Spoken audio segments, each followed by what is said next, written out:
There is a whisper in the desert wind of Amarna.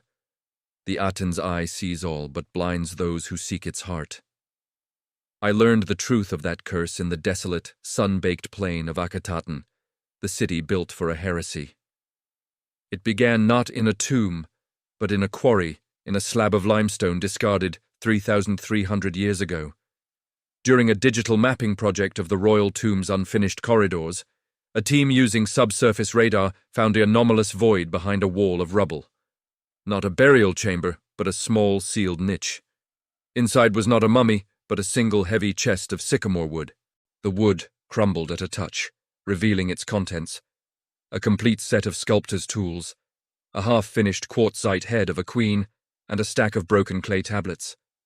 The tablets were administrative records, lists of rations for tomb workers. But on the back of one, scrawled in hieratic script as a hurried memo, was the clue that would unravel everything. It read, "By order of the great royal wife, Nefertiti, the gold of the Aten's majesty is moved. Let it be placed where the sun's first light kisses the horizon's embrace, within the mountain that faces the holy city. Guard it with the name that is forbidden."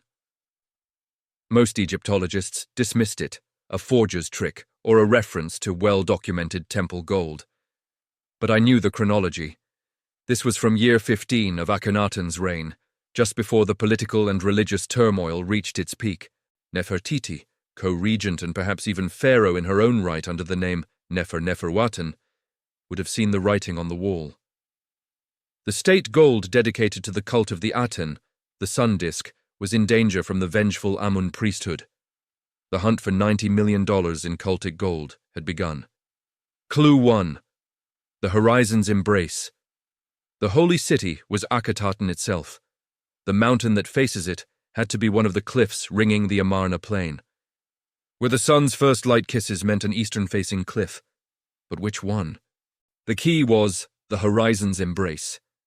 In Egyptian cosmology, Akhet meant horizon, specifically the place where the sun rose, depicted as a mountain with the sun disk between its peaks. Studying the topography, one formation stood out, a distinctive notch in the eastern cliffs, directly across the Nile from the central city. At the winter solstice, the sun would rise precisely in that notch, its light shooting like an arrow across the river, to strike the great temple of the Aten. We focused on that cliff. Using drones with multispectral cameras, we scanned the sheer face. In the notch, hidden by shadow and rockfall, the sensors detected a straight, non-natural vertical line, a crack that was too perfect. It was a seam, a disguised door. Rappelling down, we found it, a man-made opening, carved to look like a weathering fissure, sealed with dry stone masonry. Removing the stones revealed a steep, narrow ascending tunnel, carved upward into the mountain's peak. It was an anti-tomb, not descending into the earth, but climbing toward the sun. After 40 meters, the tunnel ended in a small, square chamber.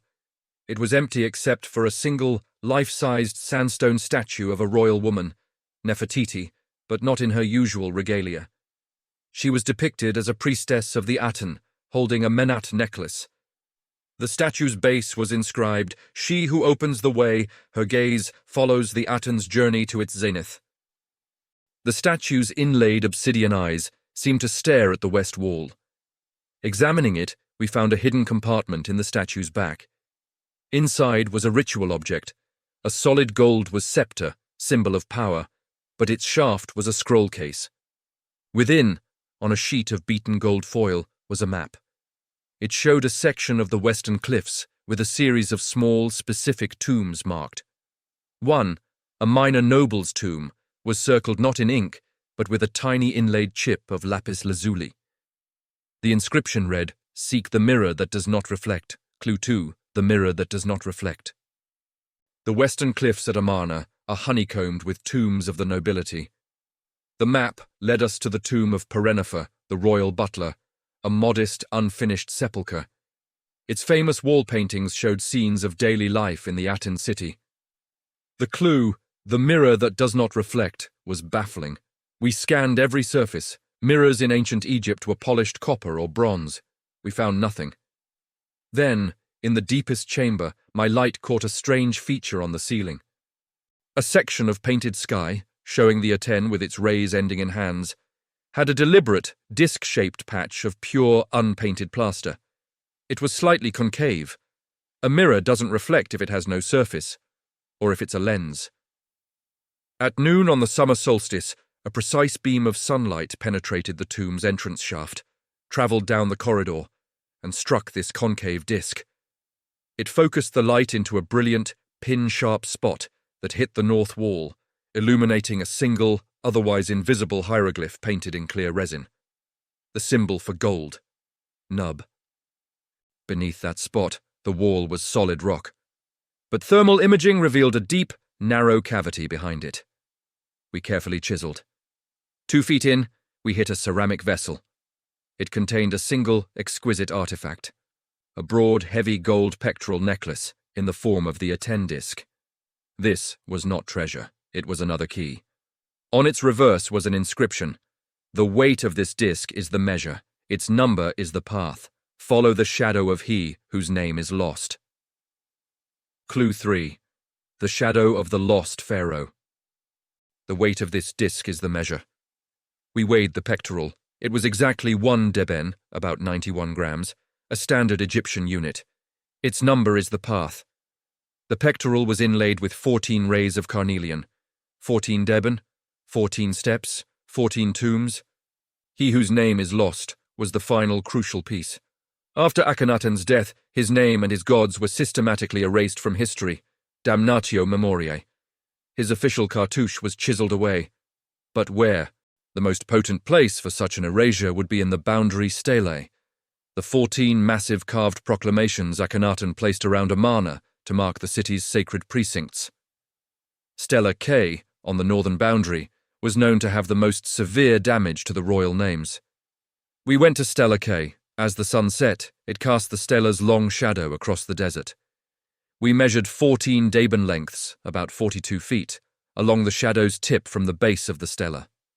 It pointed directly at a nondescript patch of scree at the cliff's base. Ground-penetrating radar showed a chaos of rock, but then a clean, rectangular void about 15 feet down. It was not a tomb.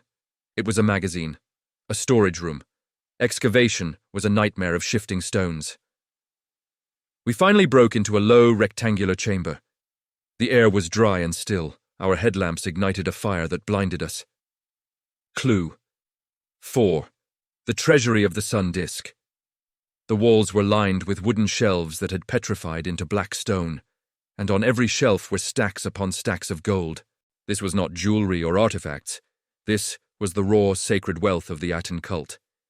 There were hundreds of deben-weight gold ingots, stamped with the early form of the Aten cartouche. There were sacks of gold dust that had solidified into solid, shimmering lumps.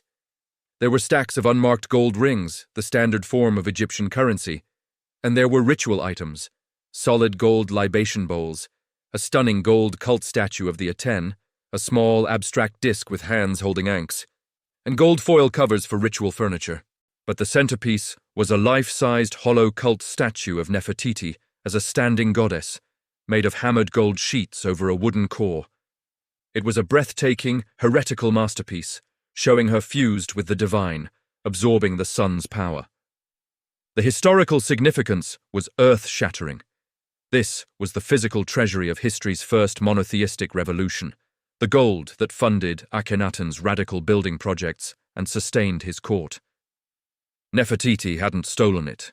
She had saved it, perhaps hoping to preserve the Aten cult's power for a future restoration. We did not touch a thing. We sealed the chamber and contacted the Supreme Council of Antiquities. The valuation was a delicate, monumental task. By pure precious metal weight, the hoard was staggering. Over 500 kilograms of nearly pure gold. At market value, that's over $30 million. But that was the baseline. The cult statue of Nefertiti, the ritual items, the ingots with the unique Aten stamp, their value as unique world historical artifacts was incalculable. For insurance and cultural heritage purposes, a conservative aggregate value was set at $90 million. The heretic's legacy. The Egyptian government declared it the greatest discovery since Tutankhamun's tomb. The gold will never be sold.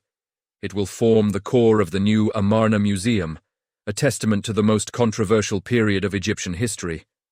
My reward was not monetary, it was the knowledge. Nefertiti was not just a beautiful face. In the end, she was a pragmatic ruler and a devout priestess. She saw her husband's dream collapsing and took the god's gold, not for personal gain, but to bury its power in the very cliffs that watched over their holy city, entrusting it to the sun's first light and the shadow of her erased husband. For over 3 millennia, the desert sun beat down on that secret, bleaching the cliffs white, until a sculptor's note in a hidden niche and a historian who listened to the heresy and the wind finally pieced together the trail. The Aten's eye saw all, and now so do we.